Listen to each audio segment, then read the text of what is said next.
Bismillahirrahmanirrahim. Assalamualaikum warahmatullahi wabarakatuh. Pada kesempatan kali ini saya mewakili Puskesmas Kujangsari akan memaparkan sedikit materi mengenai gizi seimbang, sistem kekebalan tubuh dan COVID-19. Status pandemi COVID-19 yang telah ditetapkan WHO menjadi perhatian yang sangat serius pada masyarakat dunia termasuk di Indonesia. Berbagai upaya yang dilakukan sebagai antisipasi adalah yang pertama, makan makanan bergizi seimbang dalam upaya meningkatkan imunitas tubuh. Yang kedua, rajin olahraga dan istirahat cukup.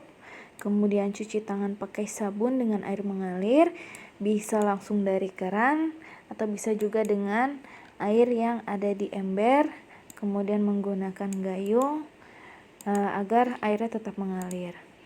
Kemudian gunakan masker bila batuk atau tutup mulut dengan lengan atas bagian dalam. Sekarang masker kalau untuk masyarakat umum disarankan menggunakan masker kain ya. Kalau yang medis hanya untuk tenaga kesehatan. Kemudian tidak merokok, jaga kebersihan lingkungan. Minum air putih 8 gelas per hari. Karena lagi puasa, ini bisa dibagi minumnya ke sahur, pas buka, dan malam sebelum tidur. Kemudian makan makanan yang dimasak sempurna dan jangan makan dari daging hewan yang berpotensi menularkan. Kemudian bila demam dan sesak nafas, segera ke fasilitas kesehatan. Yang terakhir, jangan lupa berdoa. Oke. Nah, kita akan membahas yang pertama itu mengenai cuci tangan. Rajin mencuci tangan secara benar dapat memutus mata rantai penularan COVID-19. Penularan COVID-19 dapat terjadi melalui droplet, menyentuh atau berjabat tangan, menyentuh benda atau permukaan dengan virus di atasnya. Jadi kalau udara itu si virus COVID-19 ini nggak bisa menular lewat udara. Kemudian tangan yang telah terpapar virus menyentuh mata, hidung, dan mulut. Oleh karena itu rajin mencuci tangan secara benar menjadi salah satu upaya untuk menekan angka penyebaran COVID-19. Nah, ini ada 6 langkah mencuci tangan. Cuci tangan pakai sabun dengan air mengalir ya. Ini bisa dipraktekkan di rumah masing-masing langsung. Nah, langkah yang pertama ini adalah basahi tangan, gosok sabun pada telapak tangan ya. Kemudian yang kedua, usap dan gosok juga kedua punggung tangan secara bergantian ya. Yang ketiga, gosok sela-sela jari tangan hingga bersih.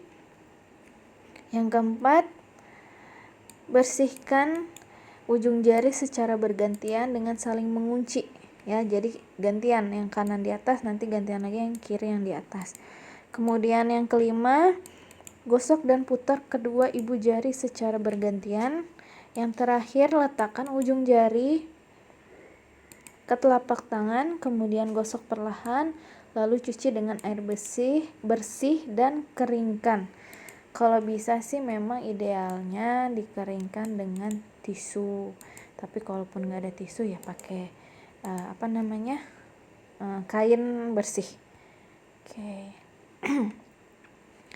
Cukup 60 detik. Berarti satu langkah itu 10 detik.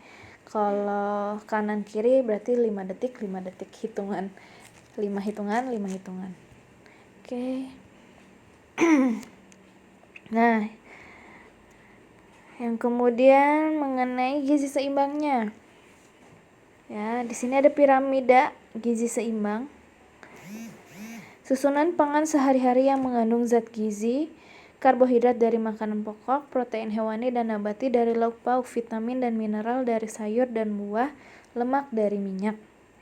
Dalam jenis dan jumlah yang sesuai dengan kebutuhan, dengan memperhatikan prinsip keanekaragaman pangan, aktivitas fisik, perilaku hidup bersih, dan mempertahankan berat badan normal untuk mencegah masalah gizi. ibu pasti udah tahu ya, ini gambaran isi piringku ya, porsi sekali makan. Jadi perbandingan makanan pokok dan sayuran itu harus sama, tidak makanan pokok yang lebih banyak, sayuran cuma sedikit. Kemudian buah-buahan dan lauk pauk itu yang perbandingannya juga sama. Jadi kalau misalkan makan lauk pauknya itu ada sepotong daging, sepotong ayam, buahnya juga itu harus 1 buah minimal ya. Nah, ingat cuci tangan sebelum makan dan batasi gula, garam dan minyak, dan jangan lupa juga minum air putih. Ya, kemudian di sini di piramida tumpeng gizi seimbang ya. Nah, tumpeng paling atas berarti porsi yang paling sedikit. Di situ ada gula, ada garam dan ada minyak. Batasi konsumsi gula, garam dan minyak ya. Kemudian tumpeng bawahnya itu ada lauk pauk ya, ada hewani dan ada nabati yang sebelah kanan tuh ada kacang-kacangan. Nah, protein hewani dan nabati ini porsinya 2-4 porsi per hari ya. Di sini nanti bisa dibagi di setiap makan. Nanti ada contoh menunya sehari. Kemudian tumpeng bawahnya lagi di situ ada sayuran dan buah-buahan. Nah, ini porsinya beda ya. Dominan lebih banyak porsi sayuran di sini sampai 3-4 porsi. Kalau untuk buah 2-3 porsi ya. Buahnya bebas aja yang mana aja. Nah, yang paling terakhir, paling bawah itu adalah makanan pokok. Ya, sumber karbohidrat. Itu mencapai 3-4 porsi.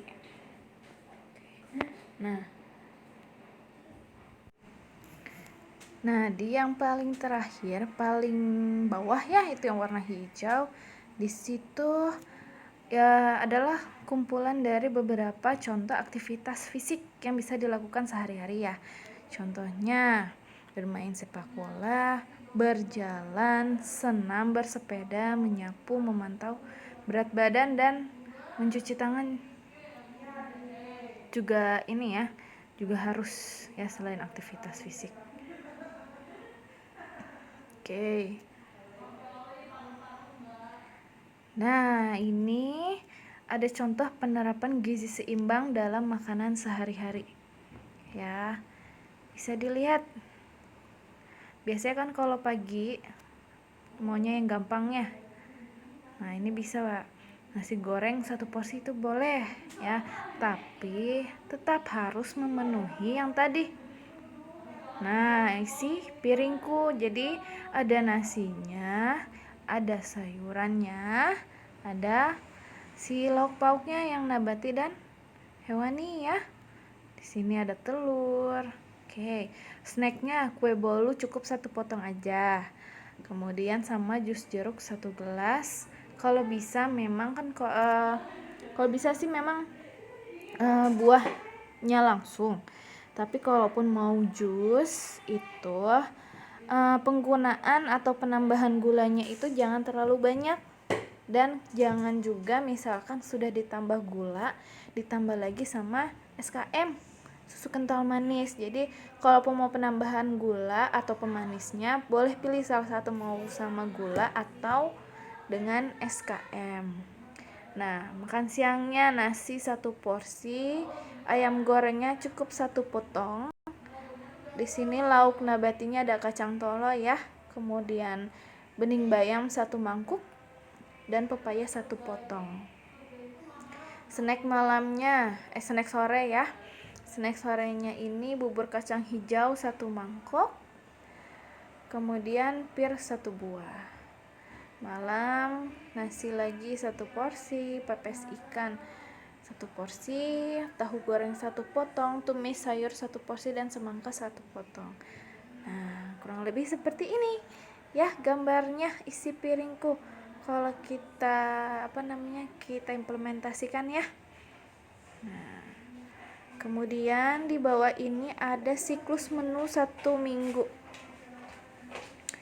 Ya, ada dari hari Senin, Selasa, Rabu, Kamis, Jumat, Sabtu hingga Minggu. Nanti kalau udah Minggu balik lagi ke hari Seninnya lagi. Gitu.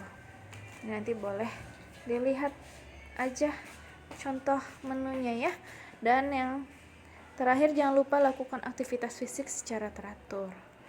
Oke, kita lanjut ke pentingnya gizi seimbang untuk sistem imun.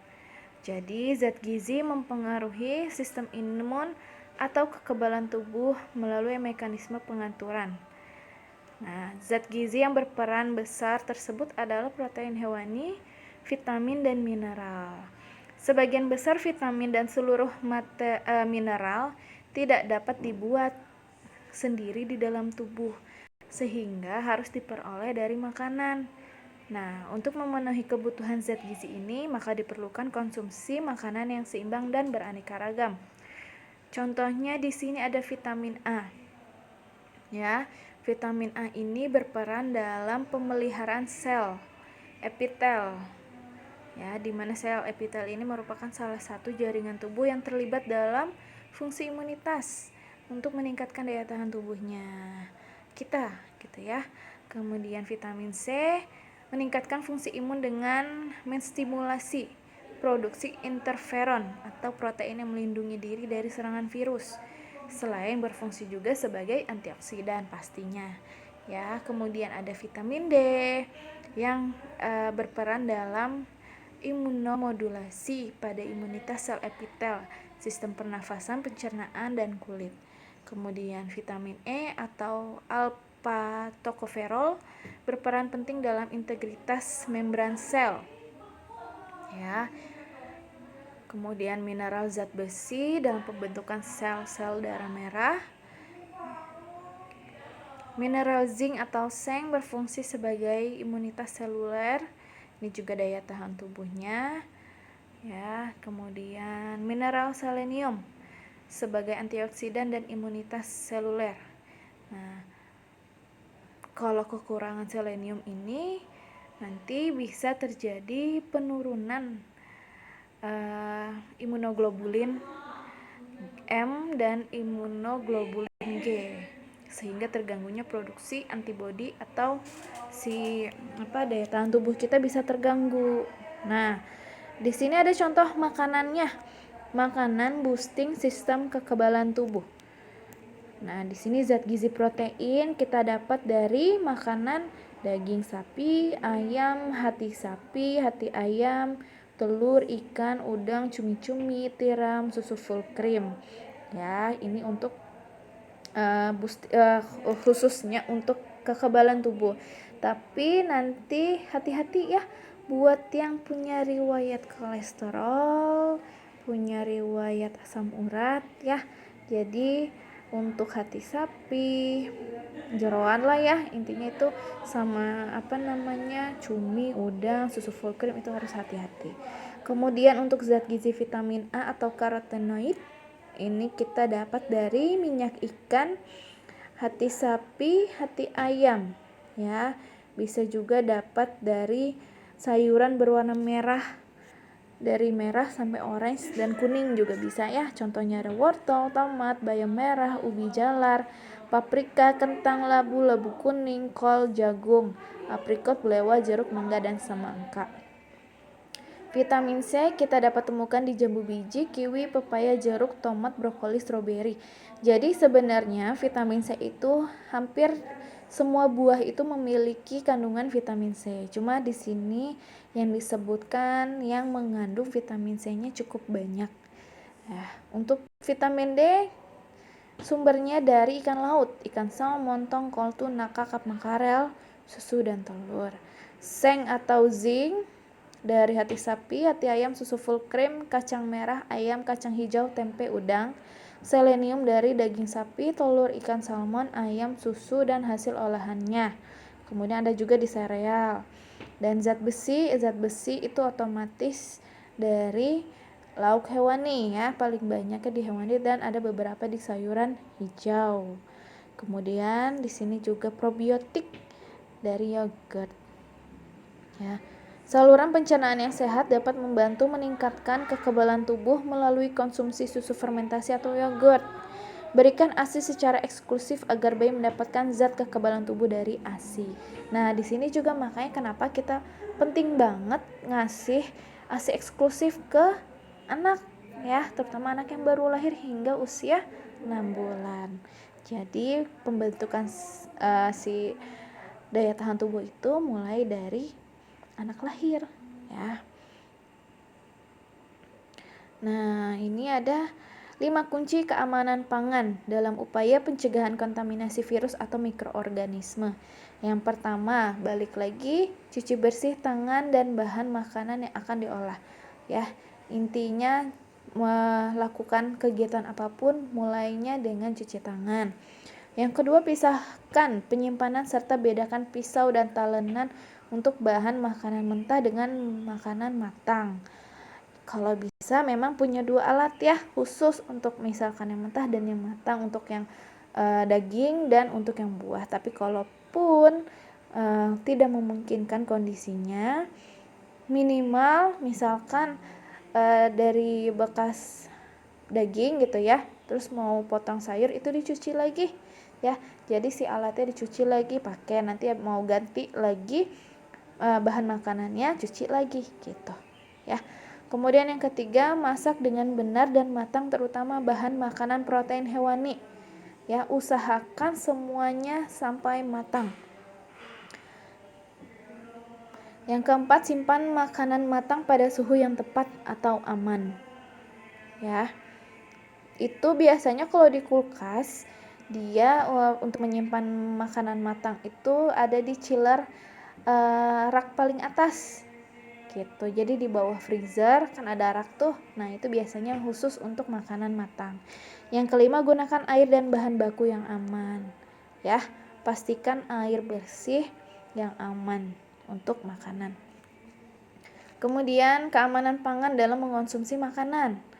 Yang pertama, biasakan mencuci tangan menggunakan sabun dan air mengalir sebelum dan sesudah makan. Jika tidak tersedia sabun, gunakan hand sanitizer. Tapi lebih utama dan dianjurkan tetap mencuci tangan dengan sabun dan air mengalir. Yang kedua, hindari penggunaan alat makan bersama-sama. Ya, jadi khusus untuk untuk perbekalan ya. Biasanya kan anak-anak suka dibekalin. Nah, ini tolong diingatkan untuk jangan bergantian gitu. Misalkan mau icip-icip pun menggunakan alat makannya masing-masing gitu ya. Yang ketiga, minimal konsumsi makanan cepat saji dan makanan jadi dari luar rumah. Jadi usahakan kita mengurangi atau membatasi konsumsi makanan cepat saji atau makanan dari luar. Jangan sering-sering jajan intinya mah ya. Sering-sering masak di rumah lebih aman. Yang keempat, minimalkan konsumsi sayuran mentah. Jika ingin mengkonsumsi sayuran mentah, cuci sayur menggunakan sabun khusus pencuci sayur. Jadi, karena kan ada beberapa bakteri yang tidak hilang atau tidak mati ya. Tidak mati dengan hanya dicuci gitu. Ya, dicuci dengan air mengalir. Jadi minimal kalaupun misalkan mau mentah pakai sabun ada khusus untuk pencuci sayur dan buah. Dan yang lebih bagusnya lagi memang dimasak gitu ya. Kemudian yang kelima, jika ingin disimpan utuh ke dalam lemari pendingin, cuci kulit buah berukuran besar. Contohnya misalnya semangka, melon, pepaya dengan menggunakan sabun khusus buah, begitu pula dengan buah berkulit lainnya. Setelah itu keringkan dan simpan terpisah dengan makanan lainnya. Yang keenam, sangat dianjurkan mengkonsumsi makanan dalam keadaan matang, tidak mentah atau setengah matang ya. Nah, ini materi terakhir. Hal-hal yang perlu diperhatikan. Yang pertama, istirahat yang cukup 7-8 jam sehari, serta tetap tenang dan tidak membebani pikiran atau stres. Dapat membantu meningkatkan sistem kekebalan tubuh ya. Kemudian yang kedua, terapkan etika batuk dan bersin. Buang segera tisu yang digunakan saat batuk dan bersin ke dalam tempat sampah tertutup dan segera mencuci tangan dengan sabun atau hand sanitizer.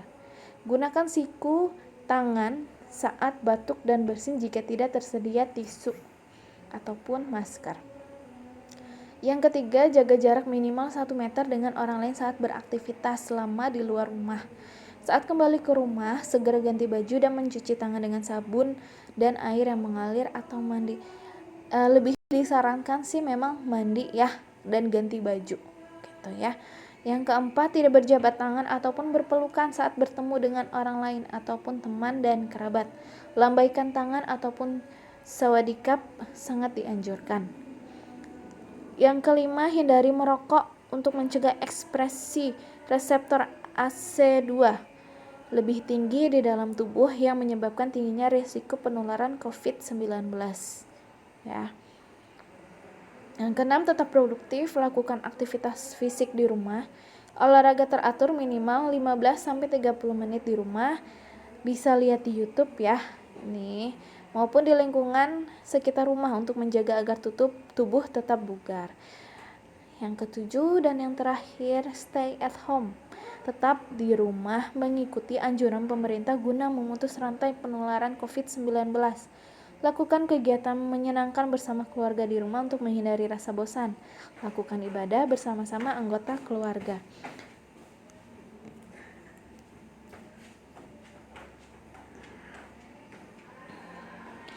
Ya, sekian materi yang dapat saya berikan. Semoga bermanfaat. Semoga bisa dilakukan atau kita coba di rumah masing-masing dalam upaya pencegahan penularan COVID-19 ya. Wabillahi taufiq wal hidayah. Wassalamualaikum warahmatullahi wabarakatuh. Sehat-sehat semuanya ya.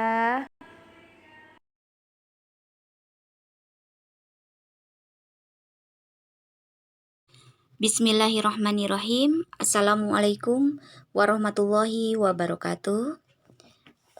Terima kasih kepada pembawa acara yang telah memberikan kesempatan kepada saya untuk menyampaikan, memaparkan materi di kegiatan Rapat Koordinasi Pokjanal Posyandu Kecamatan Bandung Kidul.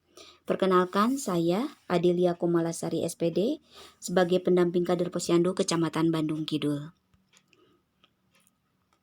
Di sini saya akan menyampaikan targetan kegiatan Pokjanal di tahun 2020, sebagaimana ini adalah hasil dari rapat kita sebelumnya, yaitu di mana masalah yang pertama yang dihadapi tahun sebelumnya, yaitu target tentang peningkatan target strata posyandu dan rencana tindak lanjut bahwa target kenaikan strata insya Allah untuk Kujang Sari, untuk Melati 2A dan 2B insya Allah sudah terlaksana, karena untuk Melati 2A dan 2B untuk tahun ini sudah terlihat kemajuannya, terutama dalam kegiatan integrasi maupun kegiatan inovasinya, serta kelengkapan dari administrasinya ya.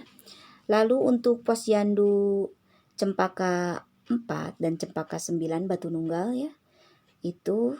Lalu untuk di Mengger Posyandu Nusa Indah 3 dan untuk di Wates Posyandu Pelamboyan 6 ya, yang ditargetkan untuk tahun ini untuk naik menjadi stratanya menjadi mandiri ya, yang tadinya purnama. Dan untuk pendataan sasaran posyandu yang naik turun untuk permasalahan yang kedua, yaitu di poin 1 ya, yaitu harus adanya pendataan kembali tentang sasaran posyandu ya. Jadi sasaran posyandu itu kan kalau di posyandu itu ada SKDN ya. Untuk S-nya itu adalah yaitu tadi untuk sasaran keseluruhan balita dan bayi yang ada di posyandu tersebut. Jadi ketika ada balita yang sudah lulus, maka otomatis sasarannya akan berkurang ya. Itu gitu. Jadi harus didata kembali. Lalu penentuan gizi buruk. Berhubung isu kemarin itu tahun 2019 sebelumnya itu adalah tentang stunting ya. Jadi yang diperhatikan di sini, yang ditekankan di sini adalah tentang penentuan gizi buruk, karena itu juga berpengaruh terhadap naik turunnya atau tingginya besarannya jumlah stunting di wilayah kita ya. Oleh karena itu untuk kegiatan revitalisasi posyandu ini yang dari bantuan provinsi, kami menekankan kepada kader jika memang alat kelengkapan posyandunya baik itu pengukur panjang badan maupun timbangan bayi yang sudah rusak, mangga silakan digunakan, dimanfaatkan adanya bantuan dari revitalisasi posyandu ya. Dan kemudian untuk pelatihan pada kegiatan revitalisasi ya, yaitu fokus pada materi kesehatan, stunting, imunisasi, PTM, KIA, TBC, ODF, dan kemarin itu ada tentang IPA tes juga ya. Lalu SIP online ya, SIP online. Dan mungkin baru untuk wilayah Bandung Kidul itu baru ada pelatihan yang dilaksanakan berhubungan dengan SIP itu Kelurahan Mengger ya, itu pun SIP offline ya. Dan berikutnya posyandu yang 1 RW-nya ada 2 posyandu tapi sasarannya di bawah 100, sebaiknya disatukan menjadi 1 posyandu. Jadi di RW tersebut ada satu posyandu ya. Tapi kemudian dimusyawarahkan dengan kader posyandu di wilayah yang digabung menjadi 1. Adapun ini mungkin perlu dipertimbangkan lagi karena ketika kita berbicara di pendataan dengan provinsi, karena semua posyandu sudah terdata dan jumlah posyandu di kita ini 41 posyandu.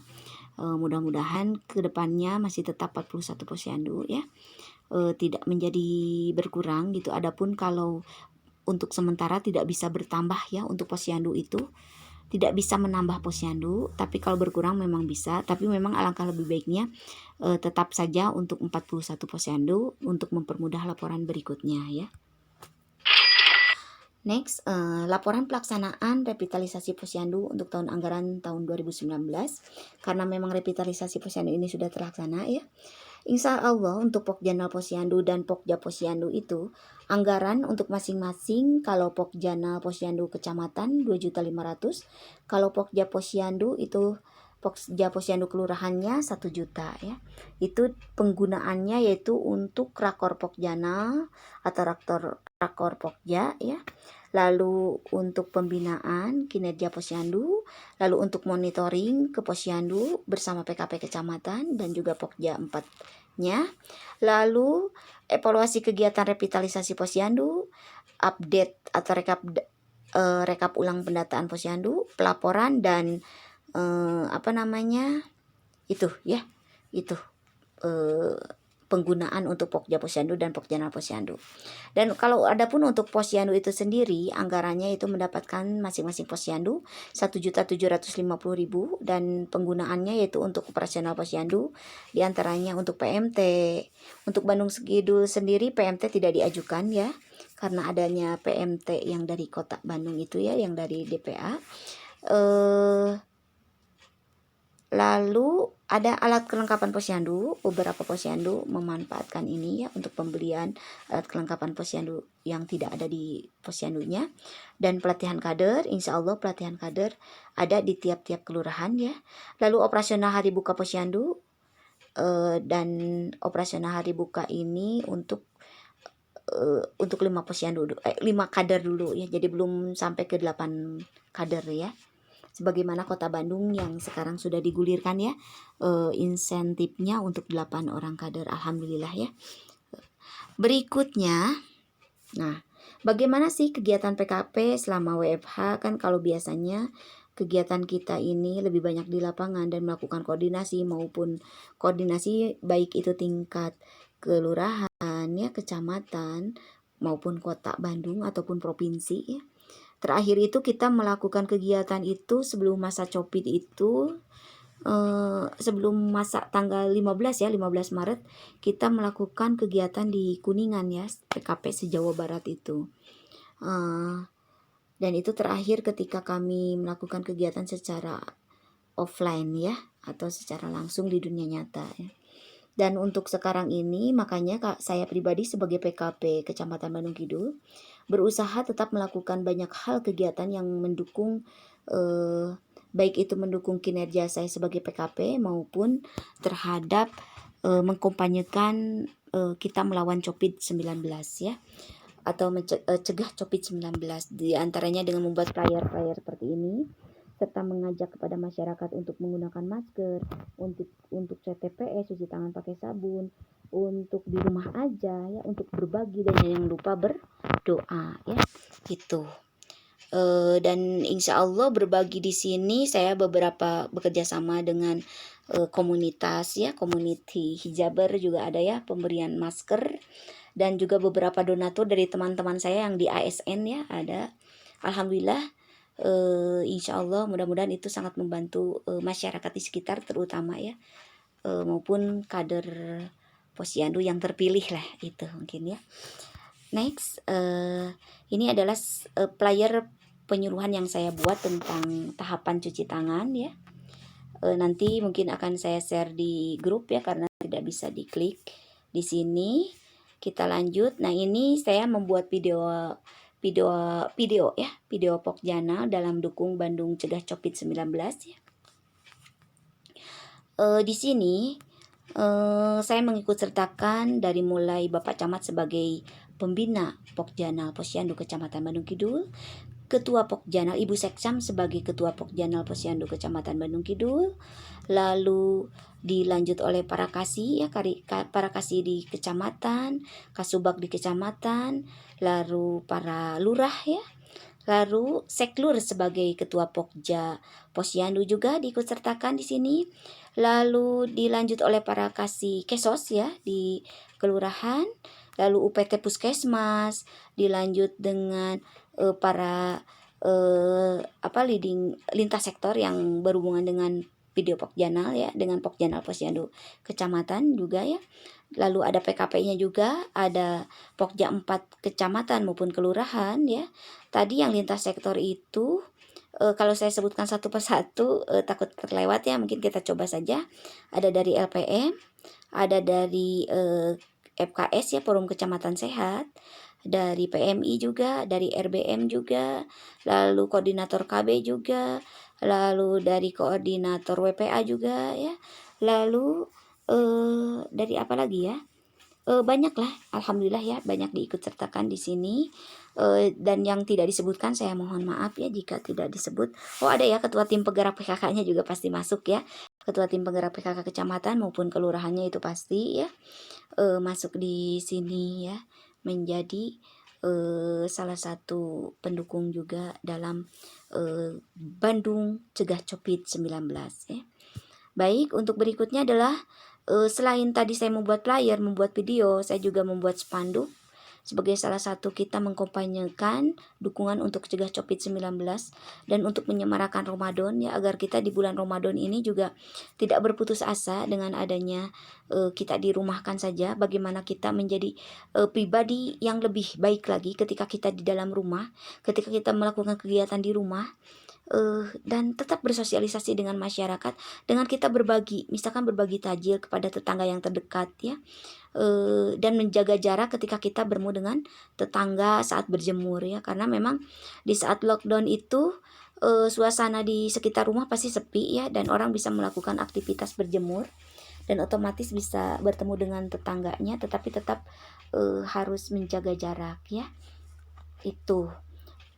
Lalu next, alhamdulillah dari pemerintah Provinsi Jawa Barat melalui PKP Kecamatan ya se-Jawa Barat, dan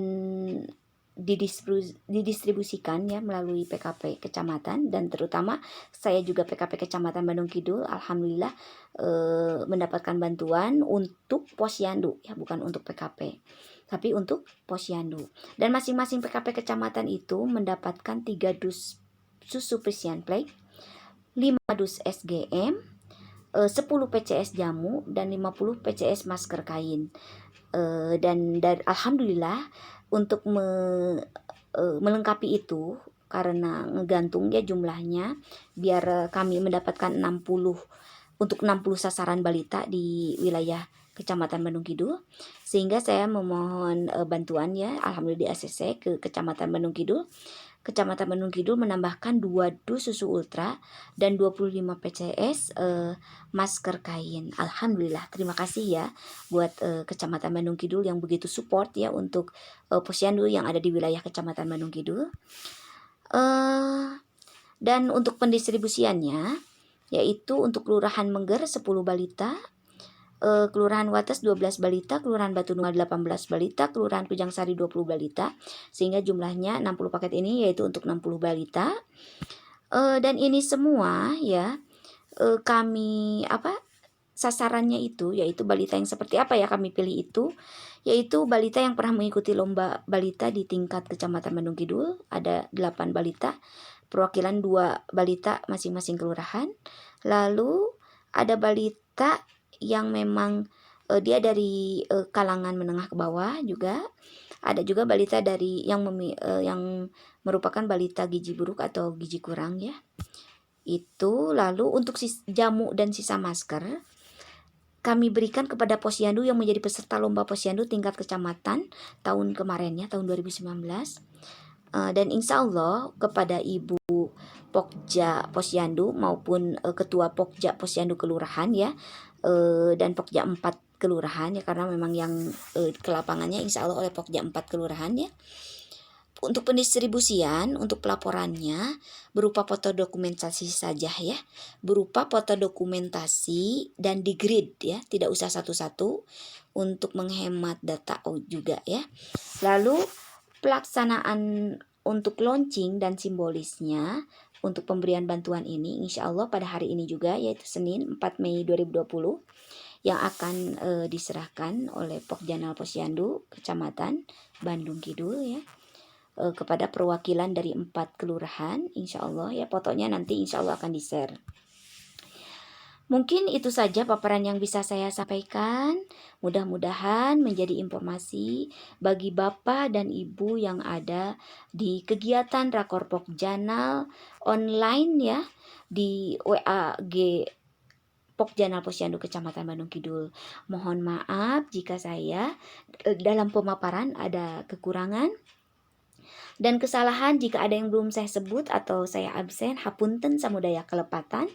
Oh iya, kepada para lurah juga yang sudah hadir di sini, saya ucapkan terima kasih juga ya.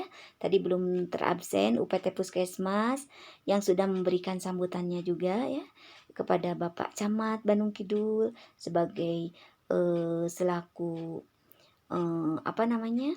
pembina Pokjanal Posyandu, lalu kepada Ibu Ketua Pokjanal Posyandu dan kepada Ibu Risna yang sudah menjadi pengisi acara di kegiatan Rakor Pokjanal ini, dan kepada semuanya terima kasih. Wabillahi taufiq wal hidayah.